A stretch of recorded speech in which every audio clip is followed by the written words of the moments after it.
Welcome, everyone. Today, you are going to hear the real story of Ferrari. Not just a company story, not just a car story. This is a story about a human being who refused to live an ordinary life. It is about a boy who saw speed for the first time and never forgot that feeling. It is about sacrifice, failure, pride, discipline, loss, and obsession. And it is about how one name became a symbol the whole world respects. And yes, this story will improve your English too, because I'm going to tell it in very clear, simple English, step by step, like a movie. You will naturally learn new words, understand real-life sentences, and train your listening skills. So, if you want to grow your English and your mindset together, stay with me till the end of this series. And before we start, subscribe to our channel, because on this channel, we don't just tell stories, we build confidence, we build discipline, we build English, and we build a stronger mind. Part 1. The Boy Who Fell in Love with Speed. Italy, early 1900s. This was not the Italy you see today. Life was simple, but hard. Most families were not rich. Work was physical. Days were long. Dreams were small, because survival was the main goal. In this world, a boy was born who did not want a small life. His name was Enzo Ferrari. He was born in a small city called Modena. His family was not famous. They were not powerful. They were normal people. But inside Enzo, something was not normal. He had a hunger that did not let him sleep peacefully. Even as a child, Enzo was not the kind of boy who was satisfied with good enough. He wanted something bigger, even if he couldn't explain it with words. And then, one day, something happened that changed his brain forever. Enzo's father took him to watch a car race. Now imagine this carefully. Enzo is just a small boy. He stands in the crowd. People around him are shouting. There is dust in the air. The ground shakes a little. And then the cars come fast, loud, dangerous. The sound is not like music. It is like a wild animal running through the street. The smell is strong. The wind hits his face. Everyone screams when the cars pass. In that moment, the boy does not just watch racing, he feels it inside his body. And something inside him wakes up. He understands one big truth for the first time. Some people are born to live quietly, but some people are born to chase something bigger.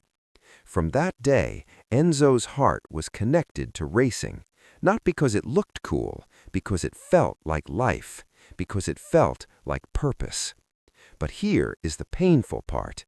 Enzo's dream was huge, and his reality was small.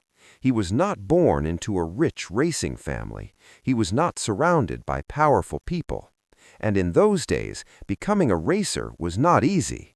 Most people around him probably thought, be normal, get a job, live quietly. But Enzo had a different voice inside his head. It said, if you live like everyone else, you will die from the inside. So he started learning, not in a classroom, in real life. He watched machines. He listened to engines. He became curious about how speed is created. He did not just want to drive. He wanted to understand. That is a powerful mindset, because many people want the result. Very few people want to understand the process. As Enzo grew up, life became heavy. There were difficult times in Italy. The world was changing. Work was not guaranteed. The future was unclear. And then war came. War does not just destroy cities. It destroys plans. It destroys normal life. Many people lose hope in war. Many people become mentally weak. But some people become mentally sharp, because when life becomes uncertain, you have two choices. 1, become scared and small. 2, become serious and strong. Enzo became serious, and then tragedy hit him personally.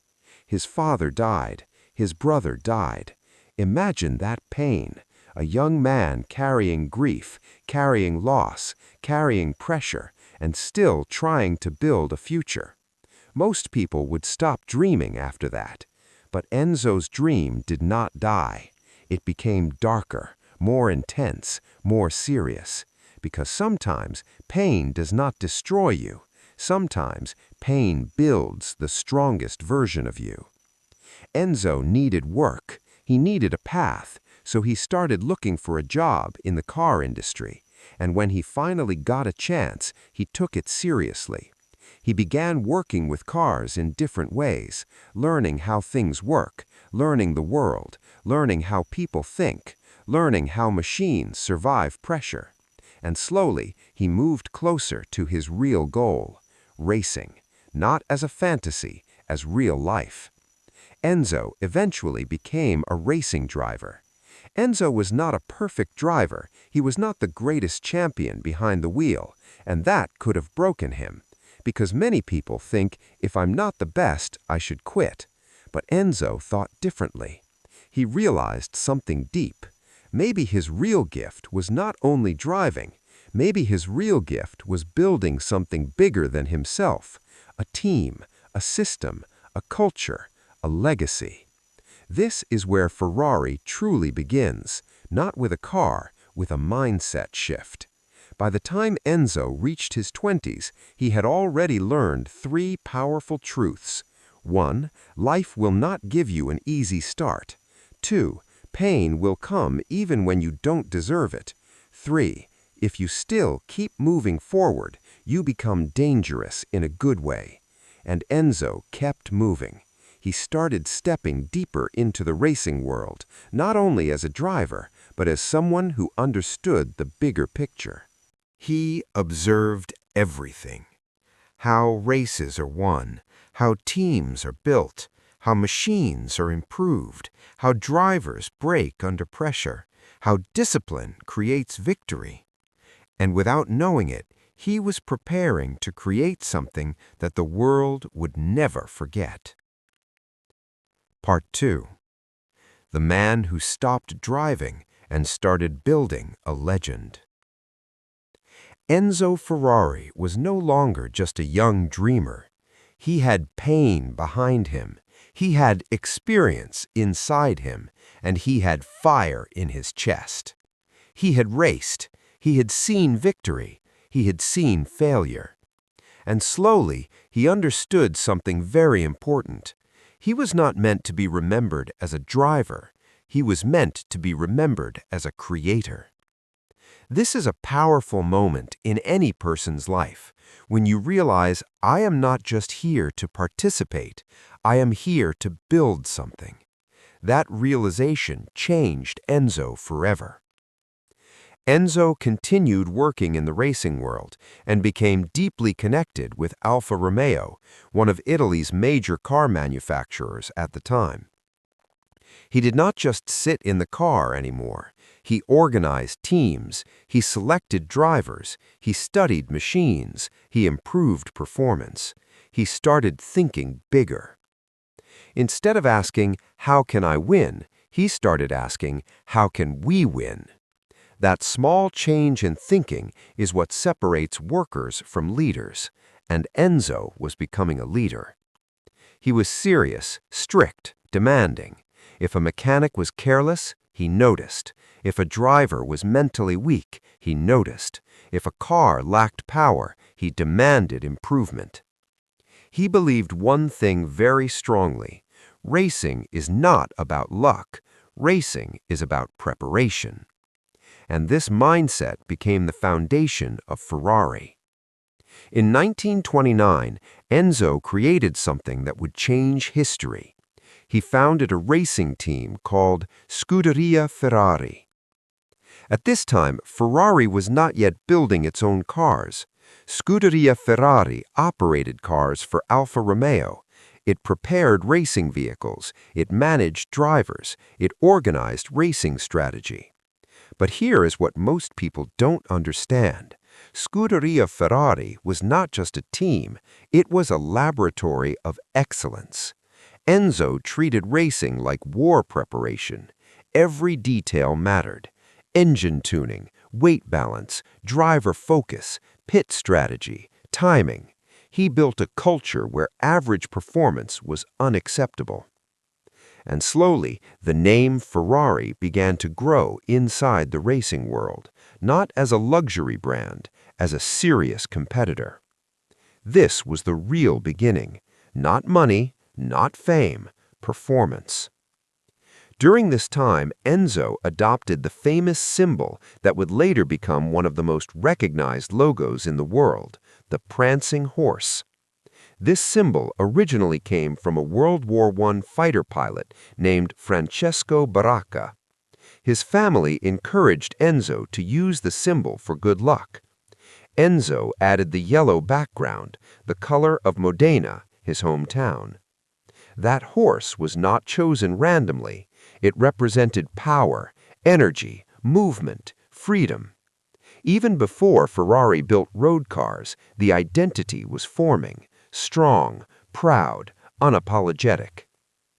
For years, Enzo worked closely with Alfa Romeo. But Enzo was not a man who liked to stay in someone else's shadow. He had respect, but he also had ego. And ego, when controlled, can become ambition. Tension grew between Enzo and Alfa Romeo management. Different visions, different priorities. Finally, in 1939, Enzo left Alfa Romeo. This was a dangerous move. He was leaving security. He was leaving stability. He was leaving a known path. Most people stay comfortable. Enzo stepped into uncertainty, and that is the moment when real entrepreneurs are born. After leaving Alfa Romeo, Enzo founded a company called Auto Avio Costruzione. Because of legal agreements, he was not allowed to use the Ferrari name for a few years. Imagine that. You have your dream, you have your identity, but you are not allowed to use your own name. Many people would feel insulted. Many people would feel defeated. But Enzo stayed patient. He knew something powerful. If your work is strong enough, your name will not matter. Your results will speak. In 1940, his company built its first car, the Auto Avio Costruzione 1815. It competed in a race. This was not yet officially called a Ferrari, but spiritually it was. It carried Enzo's vision, his discipline, his obsession. However, history interrupted again. World War II intensified. Racing stopped. Factories were affected. Italy faced serious challenges. Enzo moved operations to Maranello, a small town that would later become the heart of Ferrari. This move was extremely important. Maranello became more than a factory location. It became sacred ground. Even today, Maranello is the emotional center of Ferrari. During the war, production slowed. Factories were damaged. Resources were limited. But Enzo did not quit. He adjusted production. He focused on survival. He prepared silently. This period built Ferrari's mental toughness, because building during good times is easy. Building during a crisis creates legends. After the war ended, Enzo could finally use his own name, and in 1947, the first official Ferrari car was born, the Ferrari 125S. It had a V12 engine. Why V12? Because Enzo believed in power, balance, and engineering excellence. The car debuted in May 1947. Did it win immediately? No. The first race ended in mechanical failure. And here comes a very important moment. Many companies would feel embarrassed. Many leaders would panic. Enzo called it a promising failure. Think about that phrase, promising failure. That is the mindset of greatness. He did not see defeat, he saw potential. Soon after, the 125s began winning races, and when Ferrari started winning, something changed in the racing world. The name Ferrari began to carry weight. People started saying it with respect. Now understand this clearly. Ferrari was never built to be a mass-market car. It was built to dominate racing. Road cars were later created mainly to fund racing activities. Enzo's priority was always the track, victory, competition, proof. He believed racing improves engineering. If a car can survive the track, it can survive anything. That philosophy shaped everything. Every Ferrari road carried racing DNA, speed, precision, aggression. Enzo was not soft. He was emotionally intense. He expected perfection. Drivers feared him. Engineers respected him. He rarely showed weakness. He believed that emotion must be controlled in business. This personality helped Ferrari grow, but it also created tension, because greatness often comes with pressure, and Enzo applied pressure constantly. Ferrari was no longer just an idea. It was no longer just a racing team in Italy. It was now a name that had tasted victory. But Enzo Ferrari was not satisfied with small victories. He did not want to be strong only in local races. He wanted Ferrari to stand on the biggest stage in the world.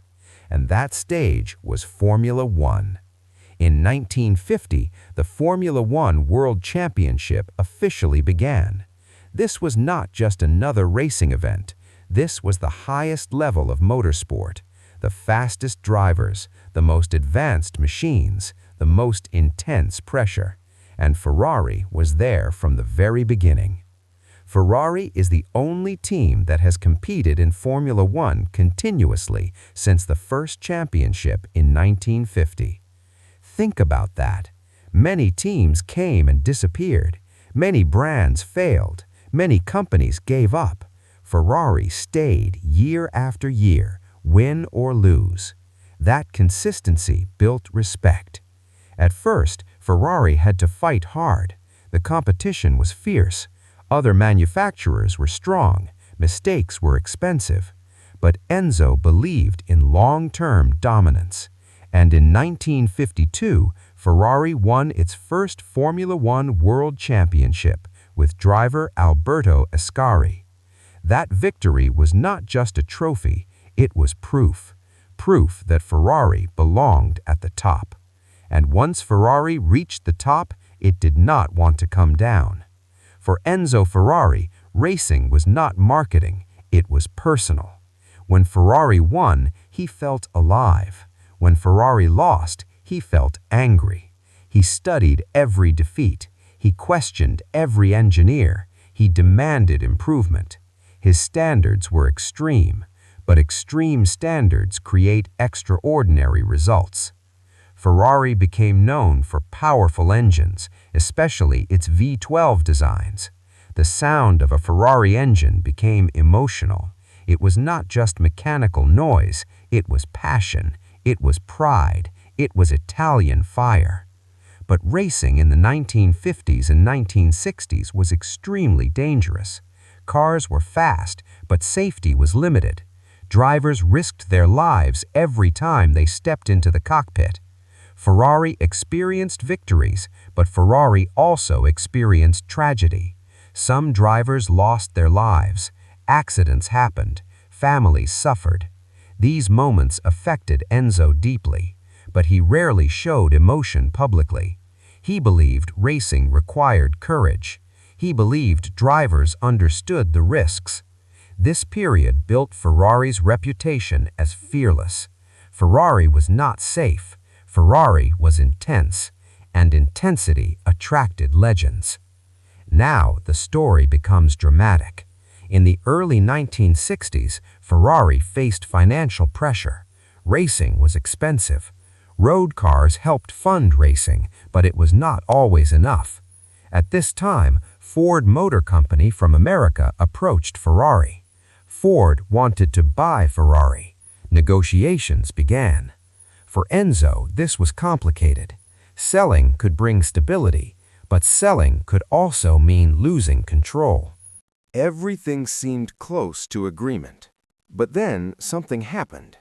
Enzo realized that under the deal, Ford would control Ferrari's racing decisions.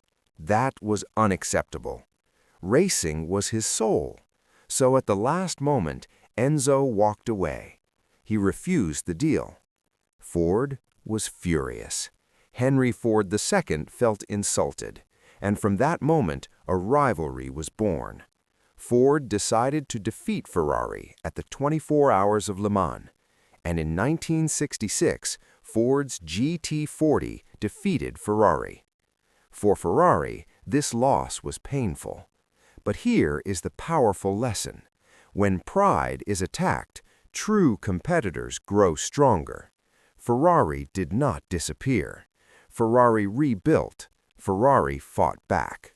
While racing continued, Ferrari's road cars became more and more iconic.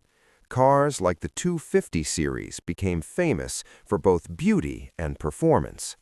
Ferrari was not producing thousands of cars. Production was limited. Exclusivity became part of the brand. Owning a Ferrari meant something special. It meant you valued performance over comfort. It meant you understood speed. It meant you appreciated engineering as art. Ferrari cars were not easy to drive. They demanded respect. And that is why they were loved. Enzo was not a simple man. He was private, serious, intense. He often wore dark glasses. He did not smile easily. He rarely gave full trust. He demanded loyalty. But he also protected Ferrari fiercely. He believed Ferrari must never become ordinary, never become mass production, never lose its racing spirit. He once said that Ferrari road cars exist to fund racing. That tells you everything. For him, racing was the heart. Everything else was support. As the years passed, Ferrari continued growing, but growth requires resources. In 1969, Fiat purchased a 50% stake in Ferrari. This decision gave Ferrari financial stability, but Enzo maintained control over racing operations. This was important. He protected the soul of Ferrari while accepting support. It was a strategic move. Sometimes, to survive long-term, you must share control carefully. That decision allowed Ferrari to continue competing strongly in Formula One and expand its road car production responsibly. By the 1970s, Ferrari was no longer just an Italian racing company. It was a global icon. Its red color became legendary. Its prancing horse became instantly recognizable. Drivers dreamed of racing for Ferrari. Fans across the world supported Ferrari with passion. Ferrari was not just a team, it was emotion. In Formula One, Ferrari won multiple championships through the decades. Drivers like Niki Lauda in the 1970s brought glory back after difficult years. Each victory strengthened the myth. Ferrari became larger than Enzo. It became an idea. If you look deeply at Ferrari's rise, you see something important. It was never smooth. It was full of victory, loss, conflict, pride, rebuilding, and relentless effort. That is why Ferrari feels powerful, because it represents struggle. It represents refusing to accept defeat. It represents protecting identity at all costs. Part 3. When the founder grew old, but the fire refused to die. Ferrari had become a global symbol. The red cars were now known everywhere. The prancing horse was recognizable in every serious racing country. The name Ferrari meant speed, pride, and intensity. But now something important was happening. Enzo Ferrari was getting older. And this is where most stories become weak, because many companies are strong only when their founder is strong. When the founder ages, the company becomes confused. But Ferrari was different, because Ferrari was never just Enzo's business, it was his obsession, and obsessions do not die easily. The 1970s were not smooth years. Ferrari had glory, but it also had chaos. Formula One became more technical, cars became faster, safety improved slowly, but racing was still dangerous. In 1966, something dramatic happened. Ferrari driver Niki Lauda had a terrifying accident at the Nürburgring. His car caught fire. He was trapped inside. He suffered severe burns. Many people believed his career was over. But here is what made Ferrari different. Niki Lauda returned to racing just weeks later. Burned, bandaged, still recovering. That comeback became one of the most powerful stories in sports history, and Ferrari stood behind him. This showed the world something. Ferrari does not quit when things get hard. Ferrari fights back. That spirit made the brand even stronger. But while Ferrari was winning and fighting, Ferrari was carrying something heavy inside. His son, Alfredo Ferrari, known as Dino, had died years earlier due to illness. Dino was very important to Enzo. He was not just a son, he was hope. He was the future. After Dino's death, Enzo became more silent, more serious, more intense. Some people say that after losing his son, Ferrari became even more focused on building a legacy. It was as if he wanted the Ferrari name to live forever, because part of his own bloodline could not. Ferrari even named one of its famous engine lines after Dino. That shows you something important. Behind every powerful brand, there is emotion. Behind every strong leader, there is pain. The 1980s arrived. The world was changing. Technology was evolving rapidly. Turbo engines entered Formula One. Aerodynamics became more important. Electronics started influencing performance. Ferrari had to adapt, and adaptation is not easy for a company built on tradition. Many companies fail because they refuse to change. Ferrari had to balance two things: tradition, innovation. Keep the racing spirit, but embrace new engineering. This period was not always easy. Ferrari experienced seasons of struggle in Formula One. Other teams became strong. Competition increased. But Ferrari never disappeared. That is the key. They may fall, but they do not leave. Then came 1988. Enzo Ferrari passed away at the age of 90. For decades, he had been the heart of Ferrari, the strict leader, the silent observer, the man with dark glasses. When he died, many people wondered, can Ferrari survive without Enzo? Because sometimes a company is so connected to one person that it cannot breathe without him. But something powerful happened just weeks after Enzo's death. Ferrari achieved an emotional victory at the Italian Grand Prix in Monza. It was as if the team wanted to say, "We are still here. We will continue." That moment proved something very important. Ferrari was no longer just Enzo's dream. It had become bigger than him. It had become an institution. The 1990s were challenging for Ferrari. Formula One competition was fierce. Ferrari struggled to dominate. But Ferrari made a strategic decision that changed everything. They brought in strong leadership and engineering talent. And then, in 1996, something historic happened. Michael Schumacher joined Ferrari. At that time, Ferrari had not won a driver's championship for many years. Schumacher was determined, focused, disciplined. Together with Ferrari, he built one of the most dominant eras in Formula One history. From 2000 to 2004, Ferrari won multiple championships in a row. The world saw something incredible. Red cars leading race after race, podiums filled with Ferrari celebration, perfection on track. This era restored Ferrari's dominance. It proved that Ferrari could rebuild even decades after its founder's death. That is not luck, that is culture. While racing success returned, Ferrari road cars evolved too. Models became more powerful, more refined, more advanced. But Ferrari never became mass production. Unlike many car companies that focus on volume, Ferrari focused on exclusivity, limited production, careful customer selection, strong brand control. Owning a Ferrari was not just buying a car, it was entering a world of heritage, racing history, and emotional identity. Ferrari understood something very powerful about business. Scarcity increases value. When something is not easily available, it becomes special, and Ferrari protected that carefully. In 2015, Ferrari became publicly traded as an independent company after separating from Fiat Chrysler. This was another important transformation. Ferrari was now standing financially on its own in global markets, and yet it did not lose its identity. Production numbers remained limited, the racing team continued, the prancing horse remained strong. That consistency built investor confidence and brand strength at the same time.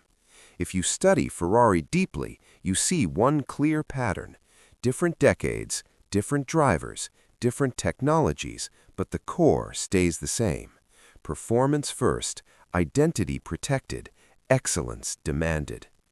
Ferrari does not try to be for everyone. It tries to be the best at what it chooses. That mindset is powerful for life too. You do not need everyone to like you. You need to master your lane. Part 4. The future of Ferrari. Power, money, and the legacy that refuses to slow down. Ferrari had survived wars. It had survived financial crises. It had survived the death of Enzo Ferrari. It had rebuilt itself in Formula One. It had dominated with Michael Schumacher.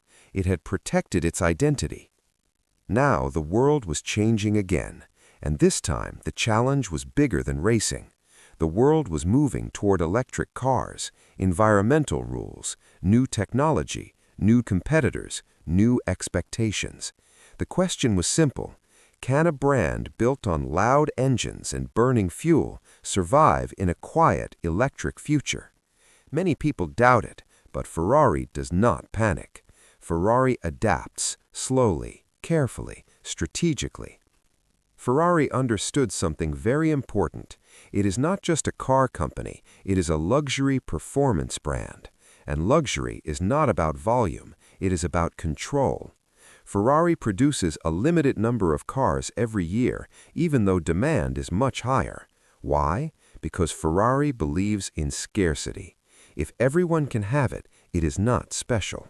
Ferrari protects exclusivity like a treasure.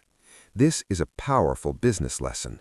Value is created by selling more. Value is created by controlling supply and protecting identity. Many traditional car companies were forced into electric technology. Ferrari moved carefully. First, it introduced hybrid supercars like the LaFerrari. Then, more advanced hybrid systems appeared in newer models. Ferrari announced that it is working on its first fully electric Ferrari. Now, imagine how difficult that is. A brand famous for engine sound must now design silence. But Ferrari does not just remove sound, it redesigns emotion. Because Ferrari knows something very important. People do not buy Ferrari for transportation, they buy Ferrari for feeling. That feeling must continue even if the engine changes. Now, let's talk about something powerful. Ferrari is not just emotionally strong, it is financially strong. Ferrari is one of the most profitable car companies in the world, even though it produces far fewer cars than mass brands. How is that possible? Because Ferrari focuses on high margins. The price of a new Ferrari today typically starts around $250,000 to $300,000. Many models easily go above $400,000. Limited edition models can reach over $1 million. Special hypercars like the LaFerrari originally sold for over $1 million, and today in resale markets, some Ferraris sell for several $1 million. Some rare classic Ferrari models have sold at auctions for over $50 million. That is not just car money. That is art-level money. Ferrari understood something that many businesses never learn. If you build excellence consistently, your product becomes collectible. Ferrari today is more than a manufacturer. It is a lifestyle brand. It has merchandise, theme parks, museums, exclusive events, VIP experiences. Ferrari World in Abu Dhabi attracts visitors from all over the world. The Ferrari museums in Italy tell the story of Enzo, the racing victories, the evolution of engineering. This expands the emotional connection because Ferrari understands something very powerful. A brand must live in people's imagination, not only in their garage. Now, let's step back. Look at the full journey. A boy watches a race. He feels something. He refuses to let that feeling die. He builds a racing team. He leaves comfort. He faces war. He builds his own company. He fights Ford. He loses drivers. He loses his son. He ages. He dies. But the company continues. Ferrari becomes global. It becomes profitable. It becomes iconic. It adapts to technology. It moves toward electric. It protects its identity. And today, Ferrari is not just a car brand. It is a symbol of discipline, excellence, control, identity, long-term thinking. Ferrari teaches one powerful truth. If you protect your standards, your name becomes valuable. If you lower your standards, your name becomes cheap. Enzo Ferrari did not chase volume, he chased greatness, and greatness built value. You may never build a supercar, you may never own a Ferrari, but you can apply the Ferrari mindset. Be limited in what you accept. Be selective about your standards. Protect your identity. Do not try to please everyone. Do not try to be cheap. Build something so strong that people respect it. Ferrari took more than 70 years to become what it is today. That is not luck, that is consistency. And while listening to this full story, you did something powerful too. You practiced English for a long time. You followed history in simple language. You learned business ideas, emotional lessons, and vocabulary naturally. That is how real English improvement happens, through stories. So, here are 5 motivational and inspirational lessons from the Ferrari journey, explained in very simple, clear English. 1. Protect your standards, like Ferrari protects its brand. Ferrari never tried to please everyone. It never tried to become cheap. It never tried to become common. It never tried to compete with normal car companies. It stayed rare. It stayed selective. It stayed premium. That is why it became powerful. Many people destroy their own value because they lower their standards. They accept anything. They say yes to everyone. They try to fit everywhere.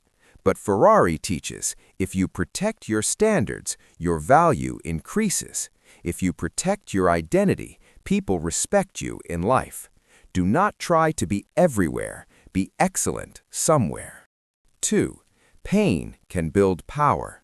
Enzo Ferrari lost his father. He lost his brother. He lost his son. He saw drivers die in racing accidents. He faced financial pressure. He faced rejection. He could have broken, but he became sharper. Pain did not destroy him. Pain built him. Many people stop when life becomes difficult, but Ferrari teaches your hardest moments can become your strongest foundation. Do not run from pain. Use it. Let it make you serious. Let it make you disciplined. Let it make you focused. 3. Consistency creates immortality. Ferrari has been in Formula One since 1950. Decade after decade, win or lose, they stayed. That consistency built respect. Success is not one victory. Success is staying in the game long enough to become legendary. Many people quit too early. They start something, they fail once, they stop. Ferrari teaches, stay even when it's hard, even when you lose, even when others doubt you. Consistency is more powerful than talent. 4. Scarcity creates value. Ferrari produces limited cars, even though demand is high, because when something is rare, it becomes valuable. This applies to life, too. Your time is valuable when you don't waste it. Your words are powerful when you don't talk too much. Your energy is respected when you don't give it to everyone. Do not make yourself cheap by being available for everything. Protect your time. Protect your focus. Protect your energy. That is how you increase your value. 5. Build something bigger than yourself. Enzo Ferrari died in 1988, but Ferrari did not die because he built a system, a culture, a standard, a legacy. That is the highest level of success. Not just earning money, not just becoming famous, but building something that continues after you are gone. In your own life, ask yourself, are you building something that will last? Are you building habits, skills, character, impact? Because true greatness is not about attention, it is about longevity. The Ferrari story is not about cars, it is about refusing to live small.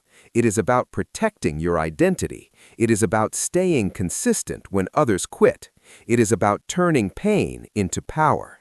It is about choosing excellence over comfort. Ferrari did not become legendary overnight.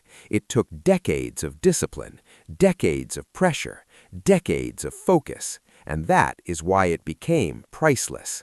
Now think about your own life. Maybe you are not building a supercar, but you are building something. Your future, your skills, your confidence, your English, your mindset. Do not rush it. Do not lower your standards. Do not quit too early. Be like Ferrari, rare, disciplined, consistent, focused, unapologetically excellent.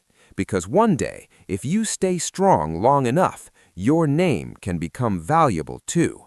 And that is the real engine of success.